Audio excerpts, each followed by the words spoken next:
বন্ধুরা, গরুড় পুরাণে কিছু কাজ না করার কথা বলা হয়েছে। সে বিষয়ে বিস্তারিত জেনে নিন এই ভিডিওতে। তাই ভিডিওটা সম্পূর্ণ দেখুন। গরুড় পুরাণে উল্লিখিত নিয়মনীতি জ্ঞান পালন করে চললে ব্যক্তিকে জীবনে কখনো কঠিন পরিস্থিতির মুখে পড়তে হয় না। ভগবান বিষ্ণু গরুড়কে যে জ্ঞান দিয়েছিলেন তাই এই পুরাণে স্থান পেয়েছে। এই গ্রন্থে মৃত্যুর পর যমলোকের যাত্রা, স্বর্গনরকের পাশাপাশি ধর্মকর্ম নীতি নিয়ম সম্পর্কেও জানানো হয়েছে। গরুড় পুরাণ আমাদের সঠিক ও ভুল কাজের মাঝের পার্থক্য সম্পর্কেও জানিয়ে থাকে। এর ফলে ব্যক্তি ধর্মকর্মের পথে এগিয়ে যাওয়ার শিক্ষা পায়। ব্যক্তির জীবন সুখে কাটে, তার পাশাপাশি মৃত্যুর পরও তার আত্মার সদ্গতি হয়। গরুড় পুরাণে এমন কিছু কাজ সম্পর্কে জানানো হয়েছে যা ভুলেও করা উচিত নয়। বিশেষত বাড়ির স্ত্রীদের এই কাজ করা থেকে বিরত থাকা উচিত। তা না হলে পরিবারে দুঃখদরিদ্রের পাহাড় ভেঙে পড়তে পারে। গরুড় পুরাণ অনুযায়ী কি কাজ করবেন না তা জেনে নিন। অন্ন দান না করা।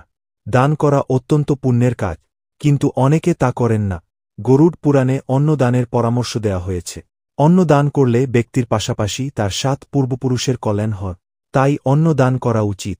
দরিদ্র, ক্ষুধার্ত ও অসহায়দের নিজের সামর্থ্য অনুযায়ী খাবার খাওয়ানো উচিত। স্বামী থেকে দূরে থাকবেন না। স্ত্রী স্বামীর অর্ধাঙ্গিনী, অর্থাৎ অর্ধেক ভাগ।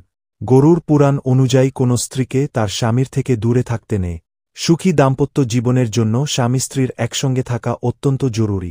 কোনো কারণে পরস্পরের মধ্যে মতভেদ হলে তাও স্বামীর থেকে দূরে থাকা উচিত নয়। স্বামী স্ত্রী যদি দীর্ঘ সময় একে অপরের থেকে দূরে থাকে তাহলে তাদের মধ্যে বিভেদ দেখা দিতে পারে। এর ফলে পারিবারিক সমস্যাও ক্রমশ বাড়তে থাকবে। কাউকে অপমান করবেন না। কাউকে অপমান করা থেকে দূরে থাকার পরামর্শ দেওয়া হয়েছে গরুড় পুরাণে। এমন কোনো কথা বলবেন না যা কারও কষ্টের কারণ হয়ে দাঁড়া। তাই কেউ আপনার তুলনায় বয়সে ছোট হোক বা বড়, তার সঙ্গে সবসময় ভদ্রভাবে কথা বলুন।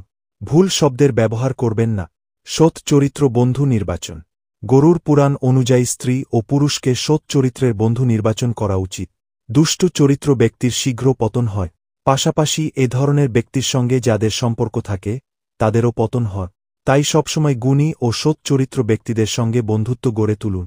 বন্ধুরা, গল্পটা ভালো লাগলে লাইক, কমেন্ট, শেয়ার ও চ্যানেলটাকে সাবস্ক্রাইব করে দিও। তাহলে আমি যখনই কোনো নতুন ভিডিও আপলোড করব সবার আগে নোটিফিকেশন পেয়ে যাবে। এবং সবাই ভালো থাকবেন। ধন্যবাদ।